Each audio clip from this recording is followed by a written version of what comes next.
Imagine a time when every second in the sky could mean life or death. These 8 fighter planes, built in the heat of World War II, pushed the limits of engineering, speed, and human survival. From record-breaking speeds to desperate innovation, these machines weren't just fighters. They were the last hope for victory in the most devastating conflict in history. But what if some of these fighters never had the chance to prove themselves? Let's dive into the top 8 fastest propeller fighters of World War II and discover what made them legends or tragic footnotes of history. In the blink of an eye, the world was changed forever. It is based on documented maximum speeds in level flight from official test data, wartime reports, and verified performance trials.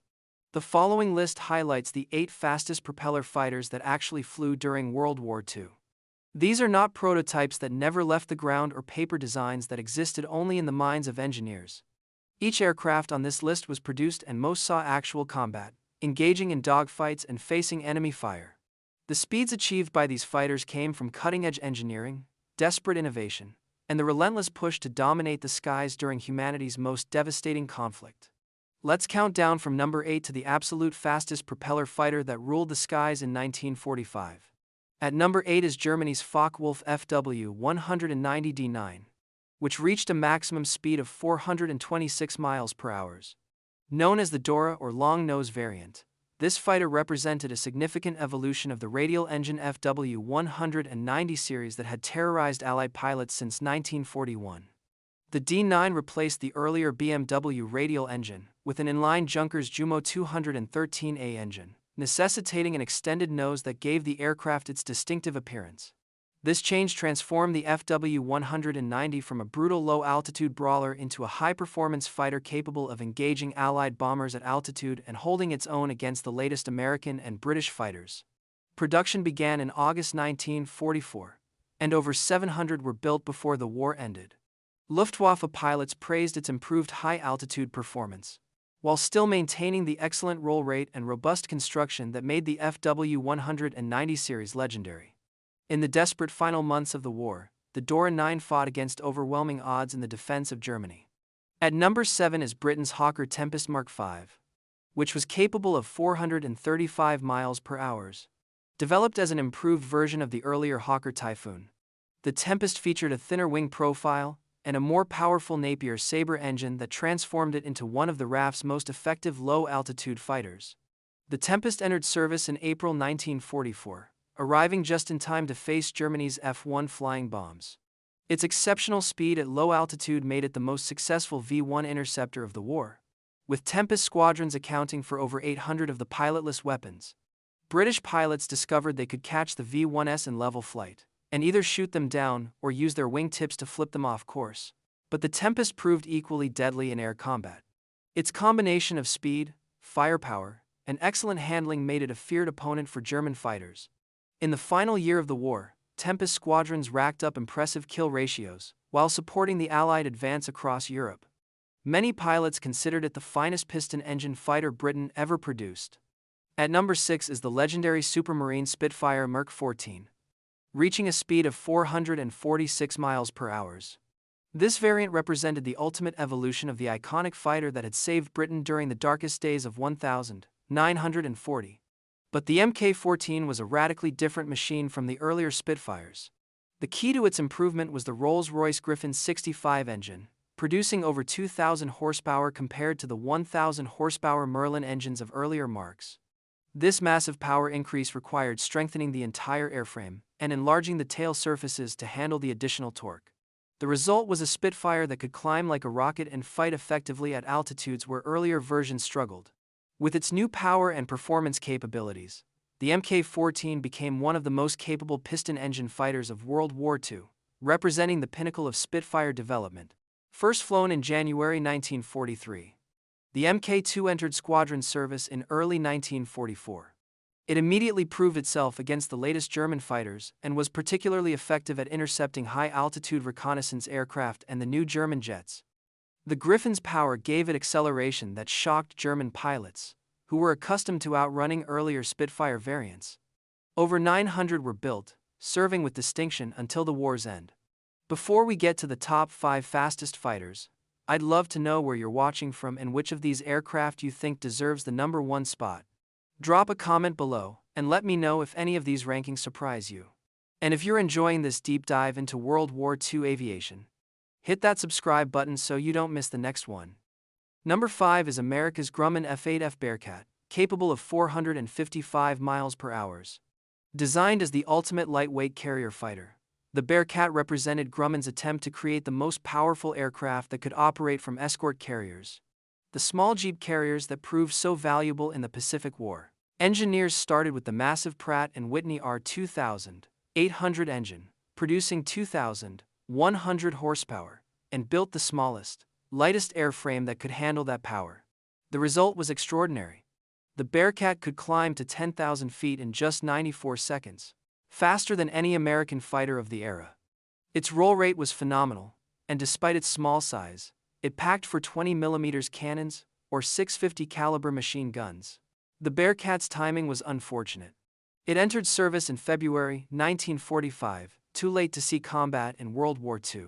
Only 24 had reached operational squadrons when Japan surrendered in August, but its performance impressed everyone who flew it. Test pilots called it the finest handling fighter of the propeller era. In the post-war years, it became the mount of the Blue Angels and set multiple time-to-climb records that stood for decades. At number 4 is Germany's Focke-Wulf Tu-152H, reaching 469 miles per hour. This high-altitude interceptor represented Germany's desperate attempt to counter American and British bombers operating above 30,000 feet, where most German fighters struggled to perform. The Tu-152H featured extended wings spanning nearly 48 feet, a pressurized cockpit, and a Junkers Jumo 213E engine with a two-stage supercharger. This combination gave it exceptional performance above 40,000 feet, an altitude where most Allied fighters were gasping for air. At these heights, the Tu-152H could outclimb, outrun, and outmaneuver virtually any opponent. But the aircraft arrived far too late. Production began in November 1944, and perhaps 150 were built before the war's end. Few reached operational units, and even fewer saw combat. Those that did earned respect from Allied pilots who encountered them. On April 14, 1945, Oberfeldwebel Wilhelm Wilke, flying a Tu-152H, engaged 4 P-51 Mustangs at high altitude, shooting down 2 and damaging a third before escaping. A testament to the aircraft's capabilities. The Tu-152H symbolized Germany's technological desperation in the final months. It was an outstanding design, but it arrived when the war was nearly over. Germany lacked the fuel, pilots, and infrastructure to employ the Tu-152H effectively.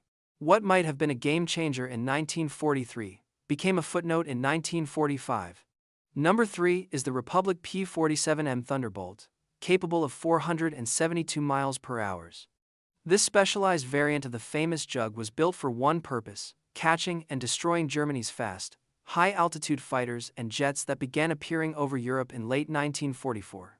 The P-47M featured a specially modified Pratt & Whitney R2-80057 engine with an improved turbocharger system, water injection for emergency power, and various weight-saving modifications.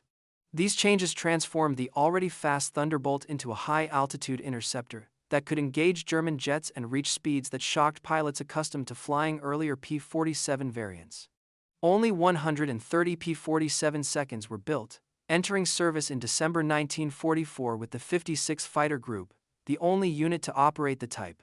The 56th had specifically requested a faster Thunderbolt to counter the increasing German jet threat.